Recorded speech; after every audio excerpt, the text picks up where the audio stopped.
Nous allons voir comment débriefer une navigation de rallye aérien, que ce soit sur un régional ou sur une épreuve nationale. Alors, il faut d'abord créer la carte. Grâce à Via Michelin, on va pouvoir trouver la bonne carte. Donc c'est dans la région d'Issoire. Ici, je vais sur le site, je tape Issoire. Et je mets la carte en plein écran, ce qui va me permettre d'avoir toute la zone. Je sais que la navigation part dans l'ouest, le sud et l'est d'Issoire. Donc je positionne le coin haut gauche de la carte de manière à pouvoir couvrir toute la zone, sachant que le programme de capture va lui partir vers la droite. Alors la capture va se faire grâce au programme qui s'appelle MapMaker. Ce programme permet d'effectuer différentes captures d'écran avec des déplacements automatiques et de recoller les bouts. Donc grâce à la touche F9, je vais sélectionner ici la fenêtre qui m'intéresse en cliquant sur OK. Le curseur a changé, donc je vais délimiter toute la zone que je souhaite capturer en prenant bien soin de ne pas prendre ici l'échelle qui sinon se retrouvera sur toutes les images, ce sera un petit peu moche. Voilà, la touche entrée pour valider et la touche F10 ou alors ici déplacement auto F10 pour régler les paramètres de capture. Donc je vais de un écran vers la droite, 2 écrans vers le bas et je lance la capture, surtout sans toucher la souris, sinon les mouvements pourraient devenir erratiques. Donc le programme déplace automatiquement la carte, effectue automatiquement une capture d'écran à chaque fois qu'il arrive sur une nouvelle zone, et automatiquement, encore une fois, ce qui simplifie bien la tâche, recolle ces morceaux entre eux. On ne voit pas ce qui se passe dans MapMaker, mais voilà, le déplacement automatique a été effectué, et je vois que toute la carte toute la zone a été capturée. Il est possible qu'il manque une partie du trajet. Ici, en l'occurrence, on part de ce point-là et on descendra un petit peu plus bas. Il manque un petit peu. Donc, je vais aller sur la carte et à la main me déplacer pour avoir la zone voulue en appuyant sur Imprime écran. J'ajoute ces zones-là à MapMaker. Voilà. Si je vais chercher dans MapMaker, maintenant, à nouveau, je vois que je suis parti, j'ai une extension un petit peu plus grande. Et j'ai toute la zone. Hein. J'ai mal fait mon déplacement, donc ici il manque un petit bout, mais peu importe. Je vais maintenant recadrer la carte dans MapMaker grâce à l'outil de recadrage, justement. Voilà, j'ai pas besoin de toute la zone. Ça me suffira comme ça. J'accepte de recadrer la carte ainsi. Et j'enregistre le fichier au format JPG. Alors attention, bien mettre JPG et pas JPEG comme c'est fait automatiquement par le programme. Je l'enregistre, voilà. Maintenant, je n'ai plus besoin de MapMaker. Je vais aller chercher le programme OSI Explorer qui, lui, va me permettre d'associer à cette image des coordonnées géographiques. Donc, le menu Ouvrir, calibrer une image. Je vais chercher l'image que je viens de capturer à l'instant. Et je vais pouvoir ici associer des coordonnées. Donc, ici seulement apparaissent des pixels. Plus tard, nous verrons des coordonnées à la place de ces pixels. Donc il faut choisir dans les paramètres config au départ ici latitude, longitude, pour une petite carte comme ça c'est largement suffisant, et aller définir le point 1 qui sera ici à grand déroul. Donc il faut un point en haut à gauche de la carte et un autre tout en bas à droite. On peut en mettre plus. Donc ici je clique sur mon point 1, les coordonnées en pixels s'affichent, il faut que je trouve maintenant les coordonnées en latitude, longitude de ce point là. Pour ce faire je vais utiliser Google Earth, aller chercher donc grand déroul. Voilà, c'est le carrefour qui est ici. Je place un repère au centre de ce carrefour et les coordonnées s'affichent ici. Bon, dans OSI Explorer, je rentre ces coordonnées, donc 45 degrés, 34,326. Attention de ne pas se tromper, les erreurs sont assez faciles à effectuer. Et 3 degrés et 3,568 minutes de longitude est. Attention de bien indiquer est ici. Hein. Voilà. Même punition pour le point 2. Donc le point 2, on voit le point 1 qui est ici en haut de la carte. Je vais les chercher en bas à droite de la carte. Donc dans OSI Explorer, je me déplace. Et je prends ce carrefour qui est ici, qui sera assez facile à repérer par la suite, aux coordonnées 1200 et quelques pixels par 1400 en ordonnée. Je vais aller chercher ce village qui s'appelle Polaguet dans Google Earth.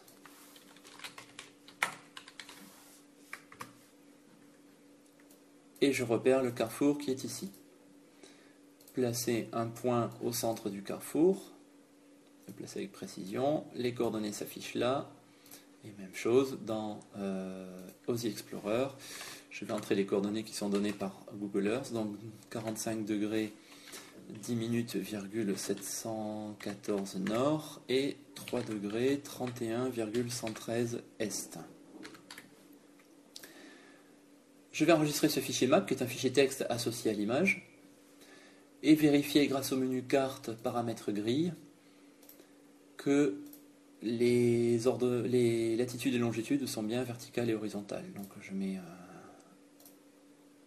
un repère toutes les 10 minutes. Voilà, qui me permet d'afficher toute cette carte. Maintenant, le but va être de charger ma trace GAC, qui est la trace issue du logger, et qui est le seul élément qui va me permettre de retrouver les points tournants, si je n'ai pas une excellente mémoire. Donc je vais faire ouvrir, importer un track IGC, puisque IGC et GAC sont deux formats qui n'ont que le nom, qui ne diffèrent que par leur nom. Je sais que ma trace s'appelle concurrent, alors moi c'est un GAC, évidemment ici il propose d'ouvrir seulement des fichiers IGC, alors je peux faire All Track, hein, je vais sélectionner GAC, voilà, ma carte s'affiche avec en superposition la trace qui a été suivie au sol, et grâce à ce petit bouton, je vais créer les waypoints. Donc il faut que je commence par, très important, le terrain, ensuite l'ESP, alors peu importe des noms qu'ils vont porter, hein, il s'appelle 1, 2, mais là c'est l'ESP, le CP1 qui était ici. Ensuite, il faut suivre un cheminement qui va jusqu'au CP2 étant ce carrefour ici. Donc ce cheminement, je vous expliquerai un petit peu plus tard pourquoi, mais il faut créer deux points intermédiaires, qui sont des points totalement bidons que nous annulerons ensuite. Donc un point ici pour le timing et un point ici pour orienter la porte de sortie, qui doit être aligné avec la route de sortie, le point 2, le CP2, hein, SP, CP1, le CP2 étant ce carrefour. Ligne droite jusqu'à ce croisement de rivière, ensuite un arc de cercle. Alors pour cet arc de cercle, même chose, il faut créer deux points intermédiaires, un peu n'importe où et un qui va permettre d'orienter la porte de sortie qui se trouve ici, cette intersection de rivière là. Ensuite ligne droite jusqu'à ce virage au-dessus de rivière, ligne droite jusqu'au cimetière qui est là, un arc de cercle parcouru dans le sens inverse des aiguilles d'une montre, donc deux points intermédiaires, un pour le timing et un pour orienter la porte de sortie, le cimetière qui est là, une ruine, et je continue ainsi jusqu'au bout de ma navigation. Voilà, je me souviens bien des carrefours qu'il fallait, ici c'était un petit pont sur rivière, encore un pont sur rivière à tout près du hameau. Ici, une intersection de rivière, de nouveau un arc de cercle, j'oriente la porte de sortie et je place le carrefour qui est là. On peut s'aider de cette fenêtre ici qui permet d'avoir un zoom sur les endroits survolés.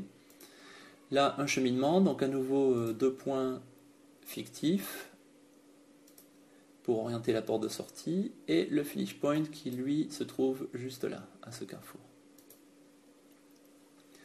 Voilà, après avoir créé cette navigation, il faut que j'enregistre mon fichier waypoint. Donc, je vais l'appeler dimanche, si c'est la nav du dimanche.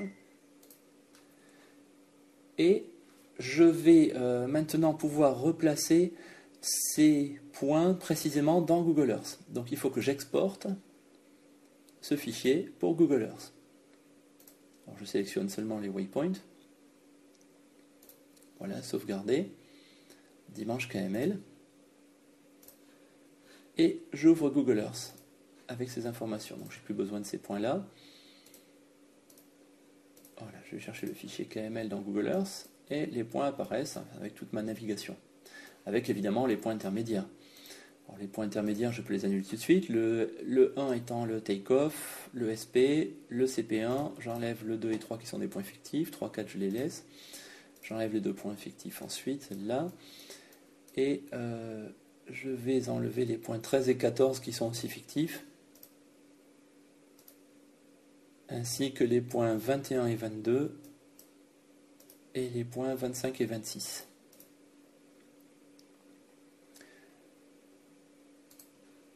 Voilà. après, il va falloir replacer chaque point. Donc un clic droit sur chaque CP. Ici, ça va être le take-off que je vais placer au milieu de la piste. Propriété, et puis on déplace tous les CP comme ça, un à un. Donc je vais aller sur le SP, qui se situe, lui, dans ce virage. Donc je clique droit, j'appuie sur propriété, et je replace précisément mon CP. Voilà. Je vais faire la même chose pour tous les CP de ma navigation. Et ainsi de suite jusqu'au finish point. Voilà, qui a été bien placé. Maintenant, je vais enregistrer cette trace Google Earth. Dimanche KML modifié par Google Earth, pour s'y retrouver. L'importer dans OSI Explorer. Donc je vais effacer tous les waypoints, je n'ai plus besoin. Importer un fichier Google Earth, le voici, celui qui a été modifié. Et je me retrouve avec les mêmes waypoints que tout à l'heure, mais un petit peu décalés. Voilà. Cette trace au format OSI Explorer, je vais pouvoir l'exporter pour l'importer dans Track Analyzer. Donc je l'exporte, je l'enregistre, j'enregistre les waypoints.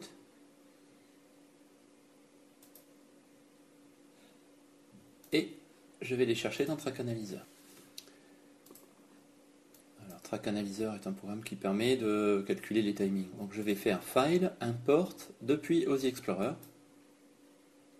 Je prends le fichier qui vient des points d'OSI Explorer mais modifié dans Google Earth et réimporté dans OSI Explorer. J'ouvre ça. Donc ici les altitudes, il faut toutes les mettre à 0. Sinon ça ne fonctionne pas. Je prends bien du rallye aérien. Et j'enregistre ça. Donc c'est Google Earth et le fichier pour Track Analyzer. On va observer ce que donne la trace. Alors évidemment, le take-off n'a pas été pris en compte. Ici, c'est le start point qui est là. Ça, c'est le CP1. Donc je vais devoir créer un point fictif pour le décollage. Donc je retourne ici dans ma trace. Je vais tout au début. Il faut se placer sur le premier point et insérer ici un point. Toc. Et le take-off, tout bêtement, je vais prendre les coordonnées du start point et les décaler un petit peu, donc je vais la mettre décalée de 1 minute vers l'est, donc 13. Voilà. Avec un temps à 0. Ok. Donc je me retrouve avec un take-off, peu importe qu'il n'ait pas aux bonnes coordonnées. Si je veux en indiquer les véritables coordonnées, je peux aller les chercher sur Google Earth, ou éventuellement le déplacer à la main avec un clic droit de la souris. Je vais placer mon take-off par là. Si je vais chercher la trace, je vais trouver facilement les coordonnées du take-off. Donc là j'étais pas mal. Voilà, le take-off doit être par ici. Bon, maintenant je voudrais avoir les vrais horaires de passage de chaque point. Donc pour avoir les vrais horaires de passage, soit je les retrouve dans ma feuille de temps qui a été distribuée dans l'enveloppe. Alors ça c'est une première méthode. Donc j'ai le fichier, bon ici c'est un fichier Excel, mais ça pourrait être tout bêtement la feuille de temps. Et dans le course ici, je vais chercher. Alors, ce que je vais faire, je vais réduire un petit peu la fenêtre, sinon ça n'apparaît pas comme il faut. Je clique sur Time Yes. Et je rentre tous les horaires à la main. Donc le take-off était à 0, le start point était à 0004, 4 minutes après, 00, le CP1 0010 12, le CP2 et le CP3 ne comptent pas, mais il faut quand même indiquer des horaires qui correspondent. Donc je vais les mettre, il faut qu'ils soient postérieurs au CP1, mais antérieur au CP4, qui est normalement le CP2, la fin du cheminement.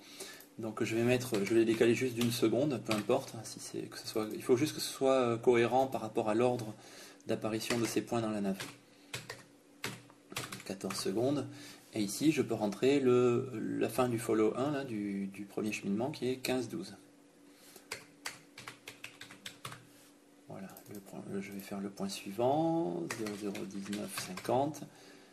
Les deux suivants, ce sont un cercle, donc ils ne sont pas pris en compte. Et là, idem, il faut mettre 001951 par exemple, et 001952, etc. Ainsi, je vais rentrer tous les horaires de ma nave.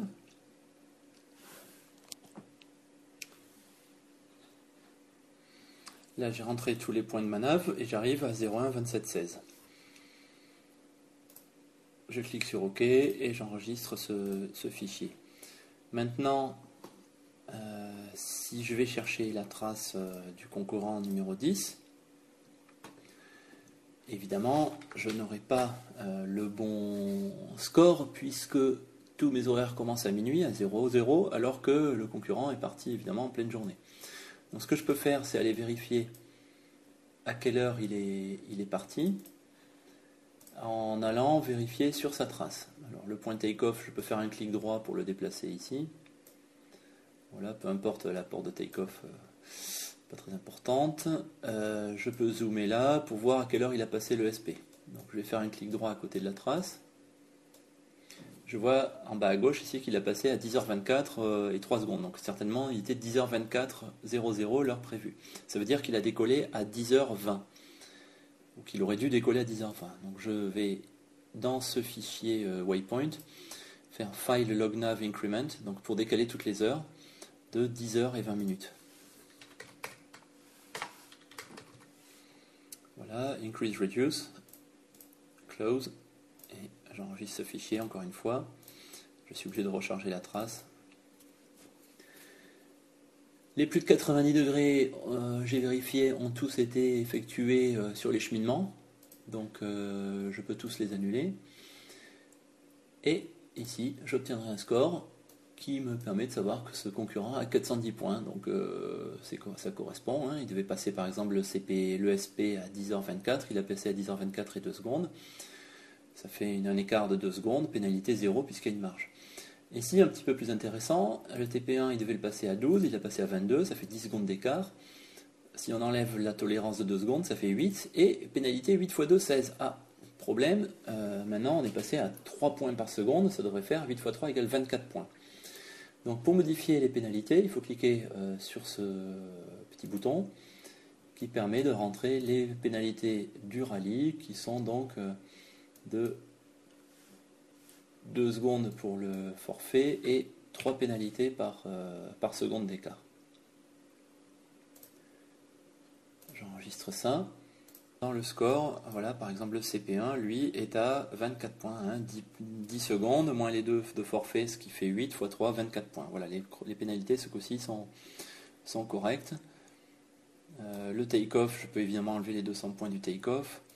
Alors si j'ai mis 915, ça fait beaucoup, c'est peut-être parce qu'il y a un point qui a été pris pas comme il faut. Alors le TP15, oui, le TP15 n'a pas été passé, donc ce qui fait 200 points de pénalité. Je n'ai pas enlevé les plus de 90, j'enlève le take-off. Voilà, pour obtenir un score un petit peu plus correct. 715. Alors le take-off est toujours resté en compte, bon peu importe. Mais on enlèvera 200 points à la fin, on se retrouve avec 715 points, ce qui fait 515 points de pénalité. Alors évidemment on peut aller zoomer sur certains points quand on se débriefe, donc aller voir si par exemple ce point-là qui est passé à 10h30 21, donc on passe le CP à 10h30 22, voir si ça correspond à ce qu'a estimé l'organisateur.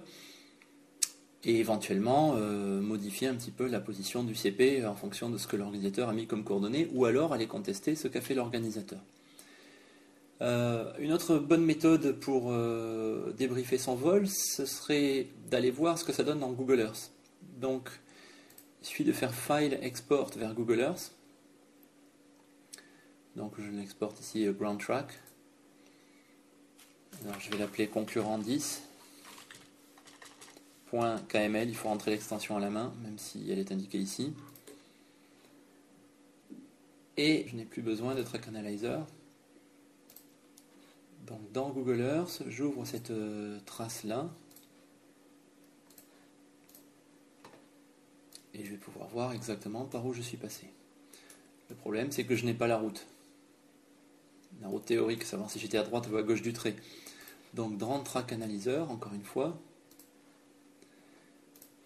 je vais aussi exporter, je vais chercher ma trace, mon fichier waypoint, et l'exporter lui aussi pour Google Earth. Donc ce sera dimanche. Je l'appelle dimanche export, peu importe. Donc on l'exporte avec le nom dimanche export, il faut bien rentrer l'extension à la main, .kml. J'ouvre ce dimanche export et là s'affiche superposée la trace sol de mon vol et la trace théorique. Ce qui va me permettre ensuite d'aller chercher les photos, savoir où elles étaient exactement.